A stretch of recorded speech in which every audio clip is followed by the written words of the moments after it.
Welcome to real news. ముందుగా headlines చూద్దాం. ప్రభుత్వం ఏర్పాటు తర్వాత కడపలో తొలి మహానాడు. కార్యకర్త అధినేతగా మారాలనేదే తన ఆకాంక్ష అన్న సీఎం. కడపలో ప్రారంభమైన తెలుగుదేశం పార్టీ మహానాడు. పార్టీ అధినేత చంద్రబాబు ప్రసంగం. దేశంలో పెద్ద నోట్లన్నీ రద్దు చేయాలని సూచన. ఎన్టీఆర్ టీడీపీని స్థాపించిన ముహూర్త బలం గొప్పదన్న మంత్రి లోకేష్. పార్టీ పెద్ద పండుగ మహానాడు కోసం సర్వాంగ సుందరంగా ముస్తాబైన కడప నగరం. మహానాడు నేపథ్యంలో మంత్రి లోకేష్ ఎక్స్ వేదికగా ఆసక్తికర పోస్ట్. కార్యకర్తలే పార్టీకి బలమన్న లోకేష్. తెలంగాణ జాగృతి నేతలతో కవిత సమావేశం. బంజారా హిల్స్ లోని కవిత నివాసంలో జరిగిన సమావేశం. సింగరేణి ప్రాంత జాగృతి నేతల హాజరు. ప్రస్తుత పరిణామాలు, భవిష్యత్ కార్యక్రమాలపై చర్చ.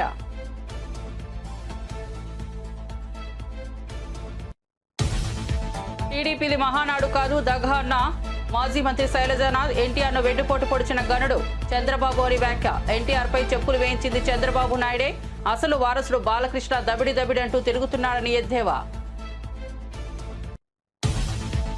థ్యాంక్ యూ డిప్యూటీ సీఎం గారు. పవన్ కళ్యాణ్ కు కృతజ్ఞతలు తెలిపిన దిల్ రాజు. టికెట్ ధరల పెంపు, థియేటర్లలో తిను బండారాల ధరలపై పవన్ సూచనలు. పవన్ ఆలోచనలతో ఏకీభవిస్తున్నానన్న దిల్ రాజు. ఈ మేరకు ఓ ప్రకటన విడుదల.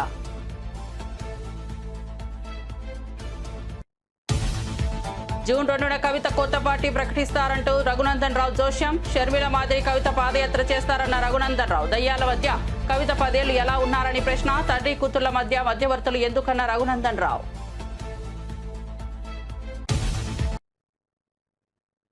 ఇక వార్త వివరాల్లోకి వెళ్తే, తెలుగుదేశం పార్టీ మహానాడు పండుగ సందర్భంగా పార్టీ అధినేత ఆంధ్రప్రదేశ్ ముఖ్యమంత్రి నారా చంద్రబాబు నాయుడు పార్టీ కార్యకర్తలు, నాయకులు, అభిమానులకు శుభాకాంక్షలు తెలియజేశారు. ప్రభుత్వం ఏర్పడిన తర్వాత కడపలో జరుగుతున్న ఈ తొలి మహానాడు ఎంతో కీలకమైనదని ఆయన పేర్కొన్నారు. ఈ సందర్భంగా ప్రజాసేవకు పునరంకితం కావాలని పార్టీ శ్రేణులకు పిలుపునిచ్చారు. చంద్రబాబు నాయుడు ఎక్స్ ఖాతా ద్వారా తన సందేశాన్ని పంచుకున్నారు. ఉత్తుంగ తరంగంలా ఎగిసిపడే ఉత్సాహం టీడీపీ కార్యకర్తల సొంతం. ఉరకలేసే యువత తెలుగుదేశం ఆస్తి అని కార్యకర్తల ఉత్సాహాన్ని, యువత ప్రాముఖ్యతను కొనియాడారు. తెలుగువారి కీర్తిని ప్రపంచవ్యాప్తం చేయడం తెలుగుదేశం పార్టీ పవిత్ర కర్తవ్యమని నొక్కి చెప్పారు.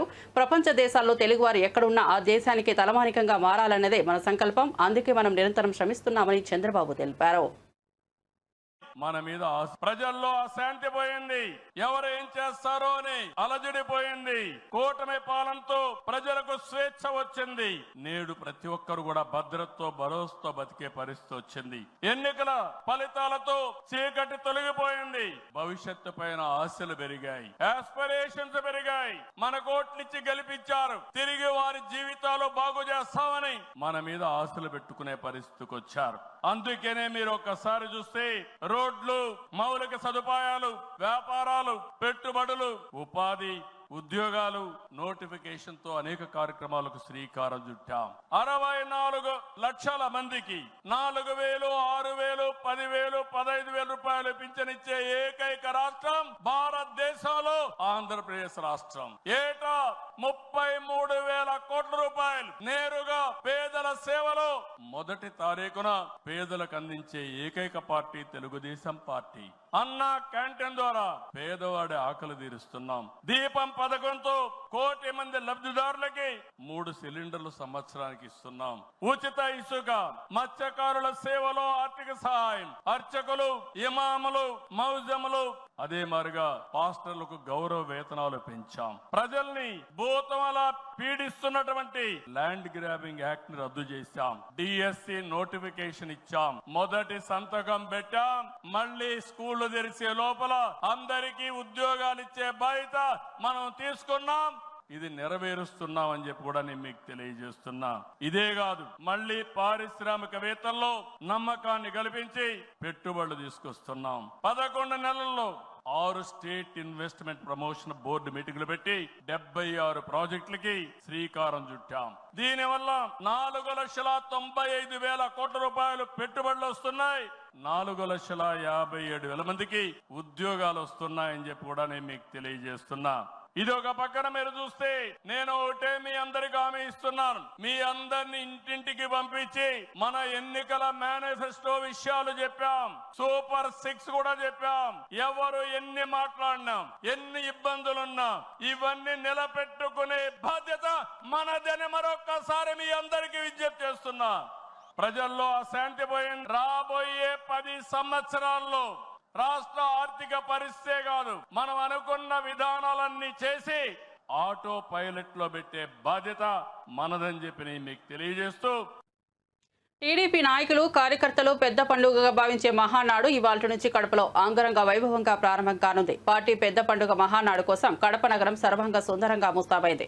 ఎటు చూసినా పసుపు జెండాలు పచ్చని తోరణాలతో పండుగ వాతావరణం కనిపిస్తోంది. 2024 ఎన్నికల్లో గెలిచిన తర్వాత జరుగుతున్న మొదటి మహానాడు కావడంతో టీడీపీ ఘనంగా నిర్వహిస్తోంది. ఇక మహానాడు కార్యక్రమానికి పార్టీ నేతలు కార్యకర్తలు రాష్ట్రం నలుమూలల నుంచి తరలివచ్చారు. మహానాడు కోసం కడప శివారు చెర్లోపల్లిలో భారీ ఏర్పాట్లు చేశారు. మొదటి 2 రోజులు ప్రతినిధుల సభ, చివరి రోజు బహిరంగ సభ నిర్వహించనున్నారు. కాగా మహానాడు నేపథ్యంలో పార్టీ ప్రధాన కార్యదర్శి మంత్రి నారా లోకేష్ ఎక్స్ వేదికగా ఆసక్తికర పోస్టు పెట్టారు. సోషల్ రీఇంజనీరింగ్, పేదరికం లేని సమాజం తెలుగుదేశం పార్టీ లక్ష్యం. 2 రూపాయలకే కిలో బియ్యం, జంతా వస్త్రాలు, పక్కా ఇల్లు, పెన్షన్ ఇచ్చింది అన్న ఎన్టీఆర్. చాలని పెన్షన్ 5 రెట్లు పెంచారు. 200 రూపాయల నుంచి 1000 రూపాయలు చేశాం. ఒకే సంతకంలో 1000 రూపాయల పెన్షన్ ని 2000 చేశాం. ఇప్పుడు ఏకంగా భారతదేశంలో ఏ రాష్ట్రంలో ఇవ్వని విధంగా 4000 రూపాయల పెన్షన్ మన చంద్రన్న అందిస్తున్నారు. ఇంతేకాదు డ్వాక్రా, దీపం, అన్న క్యాంటీన్ ఇచ్చింది మన చంద్రన్న. భారతదేశంలో ఏ నాయకుడు సాహసం చేయలా, కానీ మన నాయకుడు చంద్రన్న సాహసం చేసి ఎన్ని ఆర్థిక ఇబ్బందులున్నా ఇచ్చిన బాబు సూపర్ 6 హామీ నిలబెట్టుకునేందుకు ముందలికి అడుగులేస్తున్నారు. మన ప్రభుత్వ అధికారులకు వచ్చిన వెంటనే పెన్షన్ పెంచాం, మూసేసిన అన్న క్యాంటీన్ తిరిగి ప్రారంభించాం, మెగా డిఎస్సి ఏర్పాటు చేశాం. వచ్చే నెలలో తల్లికి వందనం ఇస్తున్నాం. ఆగస్టు మాసంలో ఉచిత బస్ ప్రయాణం కూడా మన ప్రభుత్వం అందజేయబోతుంది. ఇప్పుడు ఏకంగా P4 కాన్సెప్ట్ తో పేదరికం నుంచి కుటుంబాలు బయటికి తీసుకొచ్చేందుకు చేయూత అందిస్తున్నారు మన చంద్రన్న. తెలుగుదేశం పార్టీ ఆవిర్భావం తర్వాత బడుగు బలహీన వర్గాలకి ఆర్థిక రాజకీయ స్వాతంత్రం వచ్చింది. పార్టీకి పునాదిగా ఉన్న మన బీసీలకి ఏకంగా స్థానిక సంస్థల ఎన్నికల్లో 33% రిజర్వేషన్ అందించింది తెలుగుదేశం పార్టీ. అందరికీ ఆమోదంతో ఏకంగా వర్గీకరణ చేసింది కూడా తెలుగుదేశం పార్టీ. అందుకే ప్రతి వర్గానికి న్యాయం చేయాలి, సోషల్ రీఇంజనీరింగ్ చేయాలనే లక్ష్యంగా మనందరం పెట్టుకోవాల్సిన అవసరం ఉంది. బీఆర్ఎస్ ఎమ్మెల్సీ తెలంగాణ జాగృతి వ్యవస్థాపకురాలు కల్వకుంట్ల కవిత జాగృతి సంస్థ ప్రతినిధులతో సమావేశమయ్యారు. నగరంలోని బంజారాహిల్స్ లో ఉన్న ఆమె నివాసంలో ఈ భేటీ జరిగింది. ఈ సమావేశానికి ముఖ్యంగా సింగరేణి ప్రాంతానికి చెందిన తెలంగాణ జాగృతి నాయకులు హాజరయ్యారు. ప్రస్తుత రాజకీయ సామాజిక పరిణామాలతో పాటు తెలంగాణ జాగృతి సంస్థ భవిష్యత్తులో చేపట్టబోయే కార్యక్రమాల గురించి ఈ సమావేశంలో ప్రధానంగా చర్చించినట్లు సమాచారం. సంస్థ కార్యకలాపాలకు మరింత విస్తృతం చేయడం, ప్రజలకు చేరువయ్యే నూతన కార్యక్రమాల రూపకల్పన వంటి అంశాలపై నేతలు తమ అభిప్రాయాలను పంచుకున్నట్లు తెలుస్తోంది.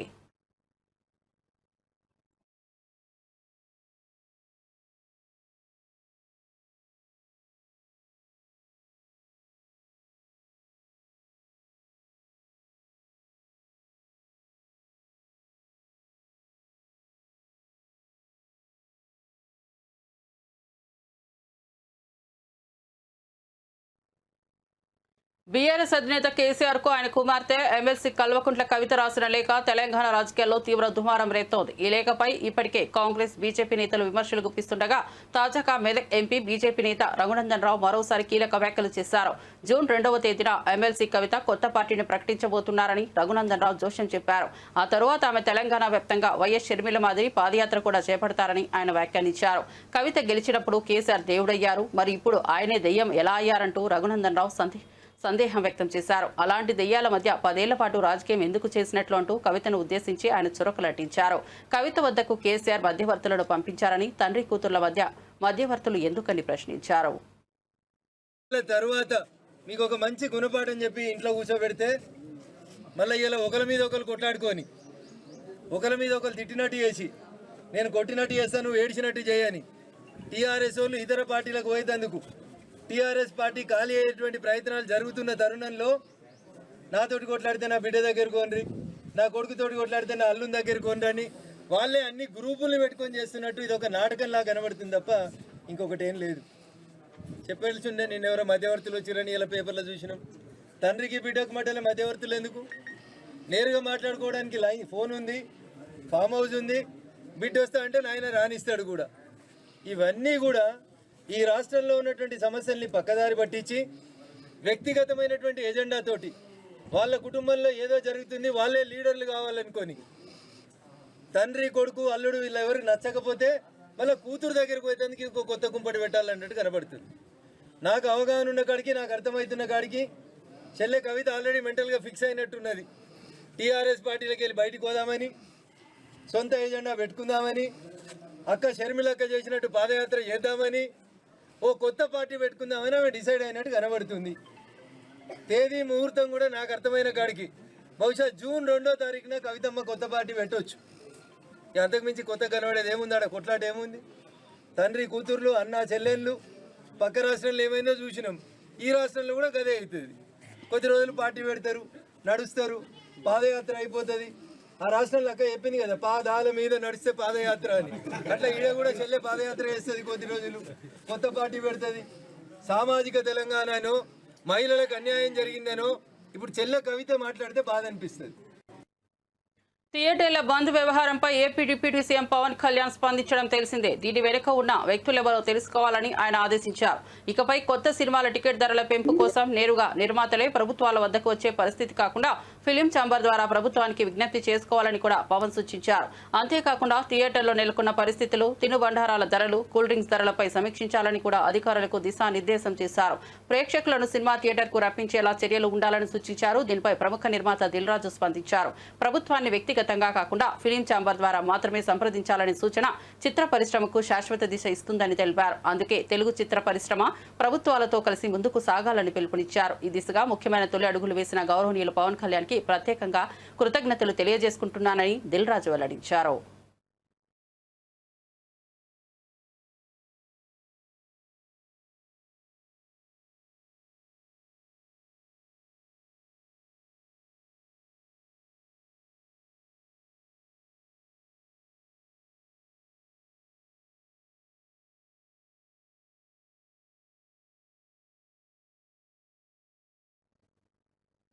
టీడీపీది మహానాడు కాదని దగానాడు అని మాజీ మంత్రి శైలజానాథ్ విమర్శించారు. ఎన్టీఆర్ను వెన్నుపోటు పొడిచింది చంద్రబాబేనని, ఆయనదే ఎన్టీఆర్పై చెప్పులు వేయించిన ఘనత అని ఆరోపించారు. టీడీపీకి అసలైన వారసుడు ఎవరు అన్న ప్రశ్నను ఆయన ఎత్తి చూపారు. బాలకృష్ణ దబిడిదబిడంటూ తిరుగుతున్నారని ఎద్దేవా చేశారు. అసలైన వారసుడైన జూనియర్ ఎన్టీఆర్ను పార్టీకి దూరం చేశారని మండిపడ్డారు. చంద్రబాబు తన కుటుంబం చుట్టూ పార్టీని నడిపించడమే లక్ష్యంగా పెట్టుకున్నారని ధ్వజమెత్తారు. నాకు ఆశ్చర్యం వేస్తుంది, బాధేస్తుంది. ఎవరైతే రామారావుని అధికారంలోంచి లాగి కింద పడేసి వైస్రాయ్ హోటల్ దగ్గర పోతే చెప్పులు వేసి నిండు సభలేకొచ్చి అంతలావు మనిషి ఆఖరికి నాకు మాట్లాడడానికి అవకాశం ఇవ్వండి అని బంగపోతే కూడా మాట్లాడనీయకుండా హౌస్ నుంచి బయటికి నెట్టేస్తే ఎవరు దానికి కారణమో ఆ చంద్రబాబు నాయుడు గారు ఈరోజు తెలుగుదేశం పార్టీ నాయకుడిని నేనే దాన్ని కష్టపడి తయారు చేశాను, నేను అధ్యక్షుడిని ప్రకటించుకుంటా ఉంటే మీ మనసుల్లో ఎక్కడ కూడా మీకు ఒక నేరపూరిత భావం కనపడదా అని అడుగుతా ఉన్నా మిమ్మల్ని. ఎంత ద్రోహం అది! తన మీదే పోటీ చేస్తానని చెప్పిన మనిషి తన అల్లుడు చంద్రబాబు నాయుడు గారిని చేరదీస్తే తన సీటును లాగి పక్కకు పడేసి రోడ్డు మీద పడేసి మానసిక క్షోభతో నందమూరి తారక రామారావు గారు తమ ప్రాణాలను కోల్పోయిన సంగతి అందరికీ తెలుసు. మీరు కన్వీనియంట్గా మర్చిపోయే ప్రయత్నం చేస్తూ ఉన్నారు. ఈ రోజున బహుశా మహానాడు అనే పేరు జరగబోయే ఈ రోజున రామారావు గారికి దగ, ప్రజలకు దగ, ఆయన ఆత్మ క్షోభిస్తూ ఉంటుంది. నాకు కొరకు ఆశ్చర్యం, అట్లా ఆలోచిస్తూ ఉంటే who is the owner of, లేకపోతే who is the owner of this party? దీన్ని వారసుడెవడు? అదే వారసుడెవడు? ఈ మధ్య ఒక సినిమా కూడా వచ్చింది. వారసుడెవడు? అసలు వారసుడేమో దబిడిని తిరుక్కుంటా ఉన్నాడు. ఇంకొకరేమో భారతీయ జనతా పార్టీపై పాపం అక్కడ ఉంచరో ఎప్పుడు పీకేస్తారో తెలియని అధ్యక్ష స్థానంలో అక్కడ ఇంకొక కూతురు. అట్లాగే రెండో మ్యారేజ్ చేసుకున్న, అఫిషియల్గా మ్యారేజ్ చేసుకున్నారు కాబట్టి ఆ పెద్ద ఆమె ఎక్కడ పాపం ఆమె బాధలు ఆమెవి. చివరికి జూనియర్ ఎన్టీఆర్ ఏం ఆఖరికి అవునా కాదా అని గొడవల్లో మళ్ళీ వాళ్ళకి గొడవలు పెట్టి వాళ్ళు అసలుకి ఎవరు వారసులు? వాస్తవానికైతే నేను చెప్పిన ఈ 3 పేర్లే కదా, నందమూరి బాలకృష్ణ గారి దగ్గర నుండి జూనియర్ ఎన్టీఆర్ వరకు కదా ఏమైనా వారసత్వాన్ని క్లెయిమ్ చేయగలిగితే. తిరుమల శ్రీవారిని టీడీపీ ఎమ్మెల్యే చింతమనేని ప్రభాకర్ దర్శించుకున్నారు. శ్రీవారి ఆలయానికి చేరుకున్న ఆయన వీఐపీ బ్రేక్ దర్శనంలో భాగంగా స్వామివారిని దర్శించుకుని ప్రత్యేక పూజలు నిర్వహించారు. ఈ సందర్భంగా ఆలయ ప్రాంగణంలో భక్తులతో కలిసి ఫోటోలు దిగారు. తిరుమలలో రాష్ట్ర శాంతి, ప్రజల సంక్షేమం కోసం ప్రత్యేక ప్రార్థనలు చేసినట్లు చెప్పారు.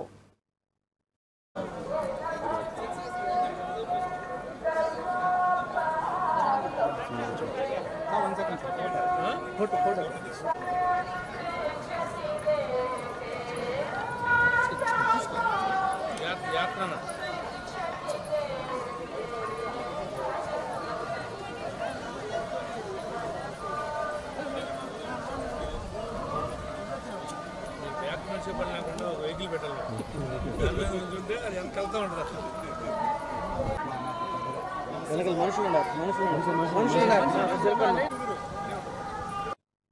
ప్రముఖ నిర్మాత దిల్ రాజు తన కుటుంబ సభ్యులతో కలిసి తిరుమల శ్రీ వెంకటేశ్వర స్వామిని దర్శించుకున్నారు. ఉదయం వేళ వీఐపీ బ్రేక్ సమయంలో ఆలయానికి చేరుకున్న వారు స్వామివారి దర్శనం పొందారు. ఆలయ అర్చకులు వారికి తీర్థ ప్రసాదాలు అందించారు. దర్శనానంతరం దిల్ రాజు మీడియాతో మాట్లాడిన పూజల్లో ఆయన ఆరాధనాత్మకంగా పాల్గొన్న దృశ్యాలు వైరల్ అయ్యాయి.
మహిళా కాంగ్రెస్ అధ్యక్షురాలు సునీతారావు షోకాజ్ నోటీసులపై స్పందించారు. ఈ అంశంపై ఢిల్లీకి వెళ్లి పార్టీ అగ్రనేతలతో భేటీ అయినట్లు వెల్లడించారు.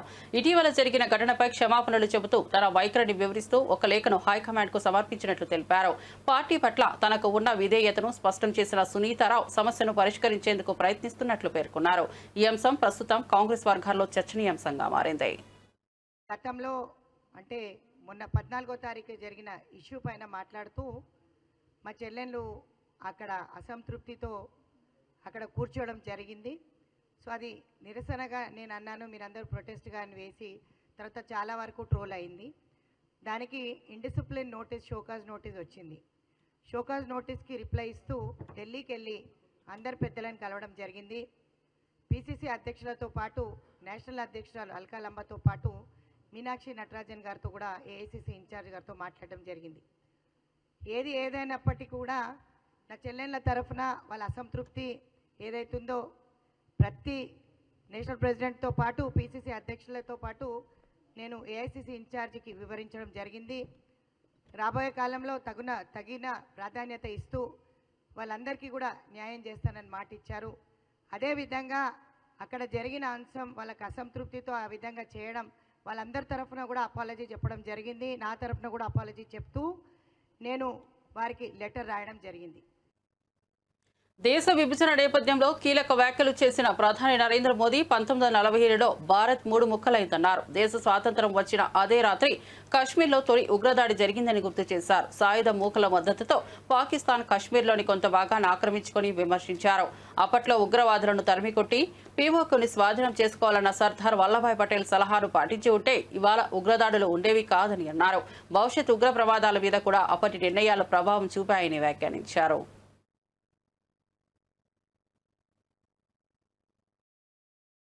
ये मुजाहिदीन जो लहू चख गए थे वो सिलसिला 75 साल से चला है. पहलगाम में भी उसी का विकृत रूप था. 75 साल तक हम झेलते रहे और पाकिस्तान के साथ जब युद्ध का नौबत आई तीनों बार भारत की सैन्य शक्ति ने पाकिस्तान को धूल चटा दी है।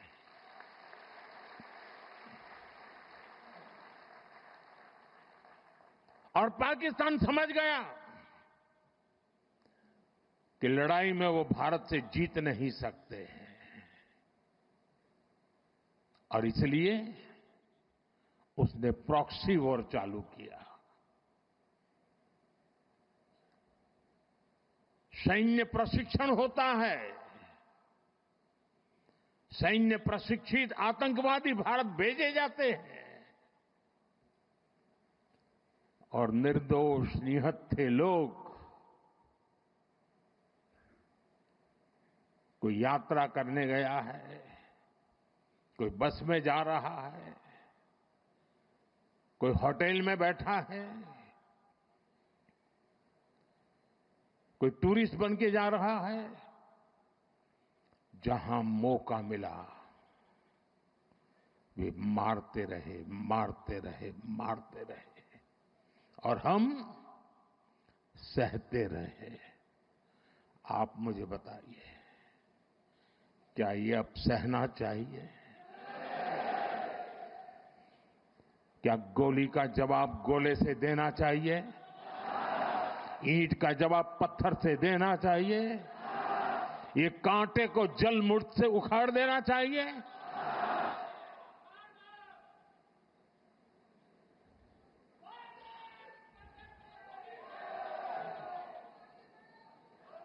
साथियों, ये देश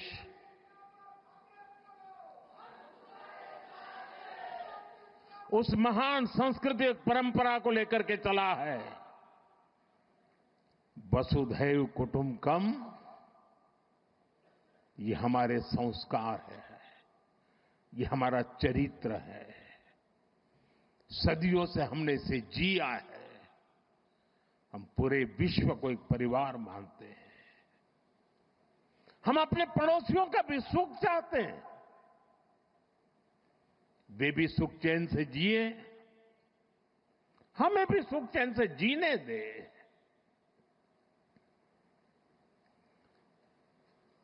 ये हमारा हजारों साल से चिंतन रहा है। लेकिन जब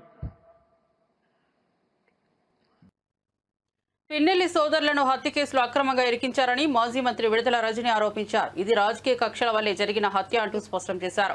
అసలు హత్య కేసులో ఆరోపణలు ఎదుర్కొంటున్న వారిని కాపాడేందుకు కుట్రలతో పిన్నెల్లి కుటుంబాన్ని ఇరుకునబెట్టే ప్రయత్నం జరుగుతోందన్నారు. మరణించిన వారి కుటుంబ సభ్యుల వాటల్లోని ఇది పక్కా రాజకీయంగా మలుపు దిగిన హత్యగా స్పష్టమవుతోందన్నారు. ఇది కేవలం న్యాయపరమైన అంశం కాదని, దీని వెనుక ప్రతిపక్ష కుట్రలు ఉన్నాయని ఆమె విమర్శించారు. విడుదల రజని వ్యాఖ్యలతో కేసుపై రాజకీయం మళ్లీ చర్చకు తెరతీసింది. పిన్నెల్లి వర్గం తీవ్ర ఆందోళనలో ఉన్నట్లు తెలుస్తోంది. వేసుకున్నటువంటి యూనిఫామ్ మీద బ్యాడ్జ్ ఉంటుంది, ఏపీపీఎస్ అని. ఆంధ్రప్రదేశ్ పోలీస్ సర్వీస్ అని ఒక బ్యాడ్జ్ ఉంటుంది. ఈ రోజున ఈ ఆంధ్రప్రదేశ్ పోలీస్ సర్వీస్ అని ఏదైతే బ్యాడ్జ్ ఉందో, ఆంధ్రప్రదేశ్ పొలిటికల్ సర్వీస్ అయిందని చెప్పి గుర్తు చేస్తా ఉన్నాను. ఒక్కసారి ఆత్మవిమర్శ చేసుకోండి. ఇదే కాదు, ఇదే జిల్లాలో మనం తీసుకుందాం. ఇక్కడ ఎంతమంది సోషల్ మీడియా పిల్లల్ని జైళ్ల పాలు చేశారు, ఎంతమంది వైఎస్ఆర్ కాంగ్రెస్ పార్టీ ఫాలోవర్స్ ని ఈ రోజు అక్రమంగా కేసులు పెట్టి వేధించి ఇబ్బందులకు గురి చేసి జైళ్ళకి ఇచ్చారు, అరెస్టు చేశారు. ప్రతి నియోజకవర్గంలో కోకొల్లలు ఇలాంటి ఉదాహరణ. ఏమైతుంది పోలీస్ వ్యవస్థ? ఎటుపోతుంది? ఏం మెసేజ్ ఇస్తున్నాం మనం? దీనికా మనకు అధికారం ఉంది? ఈరోజు చూసుకుంటే మనం చూసాము, రీసెంట్గా మొన్న గుర్జాల నియోజకవర్గంలో హరికృష్ణ అనేటువంటి ఆ బీసీ అబ్బాయి ఎంత ఘోరంగా హెరాస్మెంట్, 3rd డిగ్రీ ఏ విధంగా వాడి అతను కనీసం నడవలేనటువంటి పరిస్థితిలో చూస్తూ ఉన్నాం. ఏం పాపం చేశారు?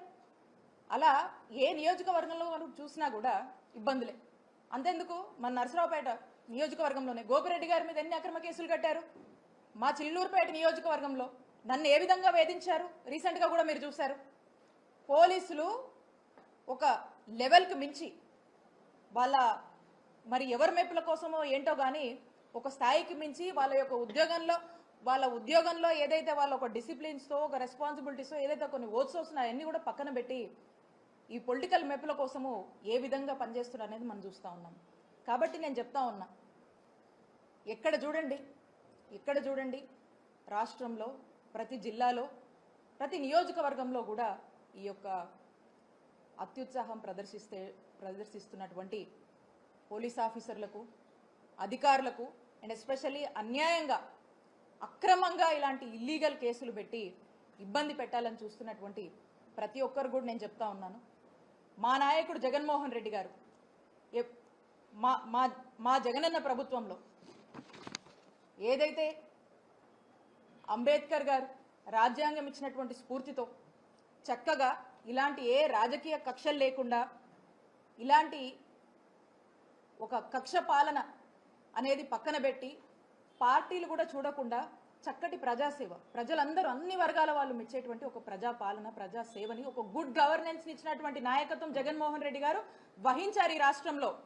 అదే అంబేద్కర్ గారు ఇచ్చినటువంటి రాజ్యాంగ స్ఫూర్తితో ఈ అత్యుత్సాహం చూపిస్తున్నటువంటి పోలీస్ ఆఫీసర్లు, అధికారులు ప్రతి ఒక్కరు కూడా మీ ఇష్టానికి అత్యుత్సాహం చూపించి మా వైఎస్ఆర్ కాంగ్రెస్ పార్టీకి సంబంధించినటువంటి వాళ్ళ మీద ఇదే విధంగా మీరు దూకుడు ప్రదర్శిస్తే అదే అంబేద్కర్ గారి రాజ్యాంగ స్ఫూర్తితో మిమ్మల్ని ఖచ్చితంగా అకౌంటబుల్ చేస్తాము, ఖచ్చితంగా చట్టం ముందు మిమ్మల్ని దోషులుగా నిలబెడతామని తెలియజేసుకుంటున్నాను. ఎల్లకాలం ఇదే ప్రభుత్వం శాశ్వతం కాదు, ఎల్లకాలం ఇదే ప్రభుత్వం శాశ్వతం కాదు. ఇదే భారత తొలి ప్రధాని జవహర్లాల్ నెహ్రూ వర్ధంతి సందర్భంగా ఆయనను కాంగ్రెస్ నేతలు ఘన నివాళులు అర్పించారు. ఢిల్లీలోని శాంతివనంలో సోనియా గాంధీ, కేసీ వేణుగోపాల్, మల్లికార్జున ఖర్గే, ప్రియాంక గాంధీ తదితర ప్రముఖులు పాల్గొన్నారు. నెహ్రూ సేవలను, దేశ నిర్మాణానికి ఆయన ఇచ్చిన పాత్రను ఘనంగా స్మరించుకున్నారు. విద్యా, శాస్త్ర, సాంకేతిక రంగాల్లో నెహ్రూ ప్రవేశపెట్టిన విధానాలు ఆధునిక భారతానికి బాటలు వేసినవని కొనియాడారు. యువత కోసం ప్రారంభించిన యూత్ పాలసీలు శాంతిదూతగా ప్రపంచంలో ఆయన స్థానం ఇప్పటికీ ప్రాముఖ్యత కలిగి ఉందని గుర్తు చేశారు. शिव संकल्पति ज्योतिरेकन तन्मे मनः शिव టీపీసీసీ చీఫ్ మహేష్ కుమార్ గౌడ్ ఢిల్లీలో కాంగ్రెస్ నేత రాహుల్ గాంధీతో కీలక భేటీ నిర్వహించారు. ఈ సందర్భంగా రాష్ట్ర కేబినెట్, కూర్పు శాఖల పంపకాలు, సమతుల్యతపై చర్చించినట్లు తెలిపారు. రాహుల్ గాంధీ ఈ అంశాలపై సానుకూలంగా స్పందించినట్లు వెల్లడించారు. పార్టీ నిర్మాణం, తెలంగాణలో సంస్థాగత మద్దతు పెంచే అంశాలపై సుదీర్ఘంగా చర్చించామన్నారు. అన్ని జిల్లాల్లో కాంగ్రెస్ బలోపేతం, కార్యకర్తల నిబద్ధతపై కూడా దృష్టి సారించామన్నారు. రాహుల్ గాంధీ నుంచి కీలక సూచనలు వచ్చినట్లు సమాచారం. మహేష్ కుమార్ గౌడ్ భేటీపై కాంగ్రెస్ వర్గాల్లో కీలక అంచనాలు నెలకొన్నాయి. తెలంగాణ రాష్ట్ర విషయానికి వచ్చిన కొన్ని విషయాలు కూడా వారికి చెప్పడం జరిగింది.